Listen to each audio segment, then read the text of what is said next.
Well, guys, I've finally done it. It has been 3 whole months to the day since I told you I was going to get, like, Amazing Spider-Man 2 on Blu-ray and give you the worst to best Spider-Man movies all on Blu-ray. And if you watch my worst special Rocky movies, then you'll know that I've actually had some trouble looking for the Amazing Spider-Man 2 on Blu-ray. But I've got it now, so hopefully this will be worth the wait. So yeah, let's get on with the list.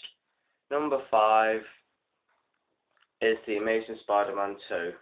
Now, this is actually why, partly part of the reason why it took so long, because I was just hesitating to even get this film. In my opinion, it is just awful, and I just thought, am I really going to waste some of my money for, like, a movie that I'm probably never going to watch again? But I thought, yeah, it's for the fans. So yeah, I did it, but yeah, this is an awful, awful movie. It's just, what was Sony thinking with this? Sam Raimi, why did you not make Spider-Man 4? You could have saved us from this. Now, why is this an awful movie? Well, first of all, they just crammed so much in, just like they did with Spider-Man 3. The Rhino just looks awful, Electro is awful, the Green Goblin is especially awful, and there's like, the relationships between the characters all suck, the acting is horrible, it seemed all rushed. When I watched this movie, the only thing I saw was a bunch of people that wanted to go home. No one cared about making this movie, I don't think. And I think in this movie they just wanted to be like the comics for the sake of being like the comics, but they did it so wrong. I'll give an example, like Harry's transformation to the Green Goblin. Now in the comics, this had like a lot of impact on Spider-Man because they've known each other their whole lives, they helped each other through high school, they were childhood mates, and then all of a sudden Harry just hates Peter, and it's like, wow, this is really affecting him. In this, they haven't seen each other for like the best part of 10 years. And when they did see each other, they like just talked about work and stuff. That's not quality bro time. That's just, I don't know, an average conversation. So when he did become the Green Goblin, there's no impact because they're not really best buddies, are they? They had like one serious conversation, and even that weren't that interesting. So yeah, that just went down the drain. And then there's a big one, Gwen Stacy's death. Oh my god, that was just done so wrong, in my opinion. Like in the comics, well, I'm not just saying this is a bad movie because it's not like the comics. I'm saying like why it made sense in the comics and why it just sucks here. So yeah, Gwen Stacy's death.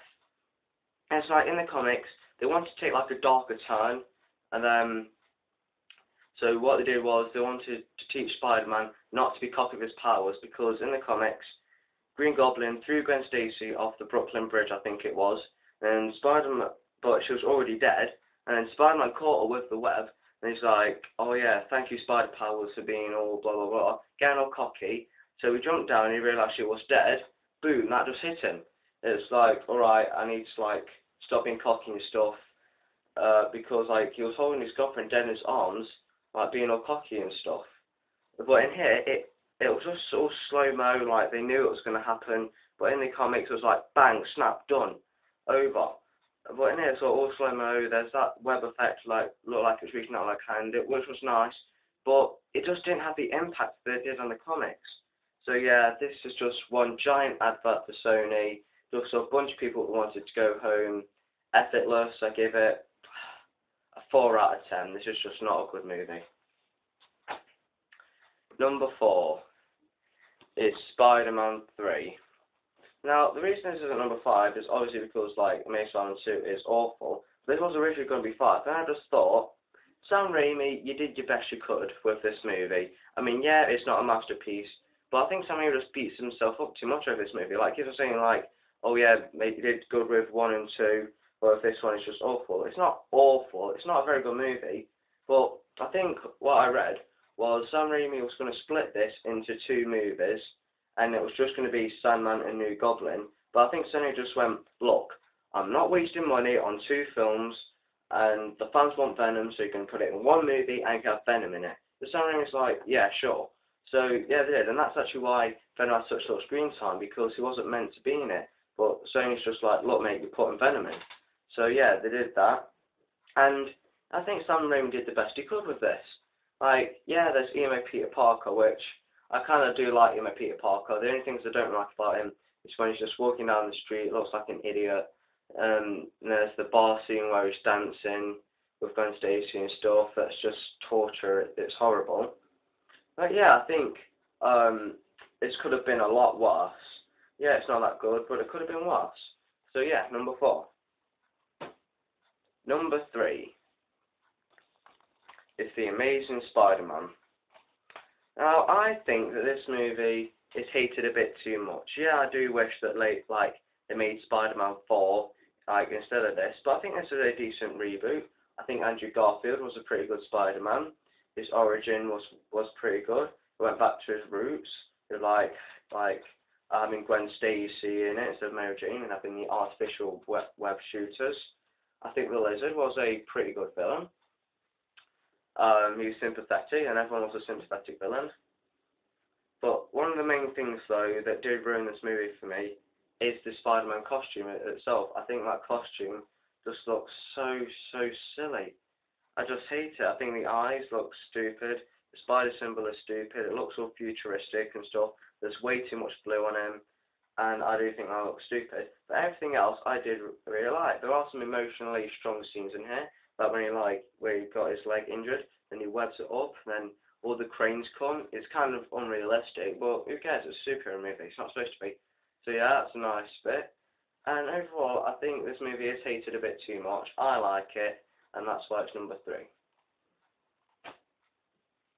Okay, number 2 is Spider-Man 2.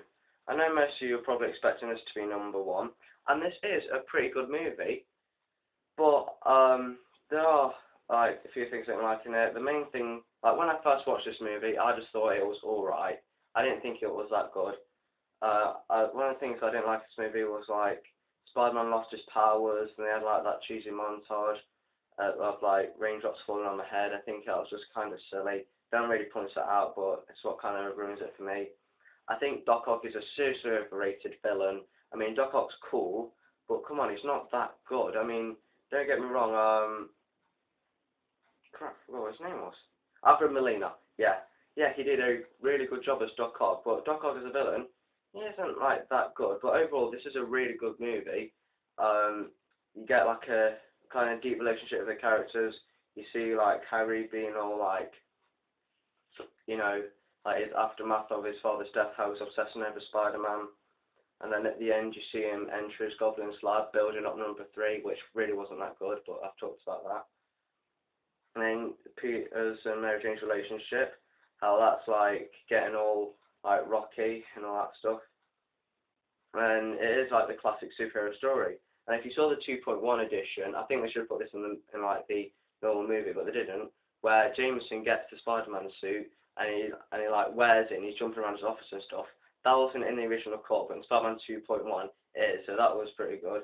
And I think in this movie you just get a deeper relationship with the characters, and it is kind of a superhero story. He's got his powers, but he's struggling with them, so he gives them up, and he finds a new reason to fight.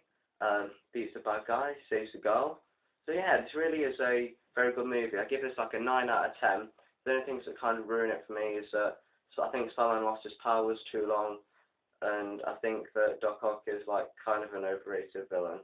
So yeah, but other than that, it's great. So yeah, number 2 on the list. Number 1, if you saw my top 10 Marvel movies, not really surprised at this. Number 1 is Spider-Man. I think this is quite an underrated movie. I mean, the time it was made, everyone was like, yeah, this is the bollocks for superhero movies. But then a bunch of other superhero movies came out, and it's this has just been forgotten. I saw some other top 10 superhero movies, and this is barely in any of them. I don't know why. I have the VHS to this, and on the back, a movie critic put, this movie has raised the bar for all blockbuster movies. And it's really that said that, because I've always thought that. I thought, ever since this came out, I've been comparing all good movies to this. I just don't feel like any other superhero movie has reached this level of awesomeness. I think all the casting is brilliant. Green Goblin is the best Spidey villain, in my opinion. Willem Dafoe is phenomenal. It's got great casting, great acting. The effects are brilliant for its time. The story is great, and I can't fault this movie. This is probably one of my favourite movies of all time. It is just very good. You see Peter's origins is handled perfectly. The pacing doesn't feel like it's too slowed at all. Straight in there with the action. A nice simple story as a teenage boy, Peter Parker, who gets bitten by a spider, and then he swings around, fighting the bad guys and all that stuff. And it has 3 of my favourite Spider-Man suits in here, which was really lucky. The wrestler suit, which is my favourite Spider-Man costume. I wouldn't even mind if they used that as like the average Spider-Man costume, because I love that. The Battle Damage Spider-Man, which was just really awesome. I love that. And then like the Sam Raimi suit. Sam Raimi suit is like 10 times better than the Amazing Spider-Man suits, in my opinion. And there's the fight scene at the end with Spider-Man and Green Goblin. That's one of my favourite fight scenes of all time. And overall, I cannot fault this movie. I give it a 10 out of 10. One of my favourite movies of all time. So yeah, number 1. So yeah, thanks for watching my worst to best Spider-Man movies. Make sure you watch my other worst to best and top 10s and versus series. Make sure you like and comment and subscribe. And make sure you watch the next video. So yeah, see ya.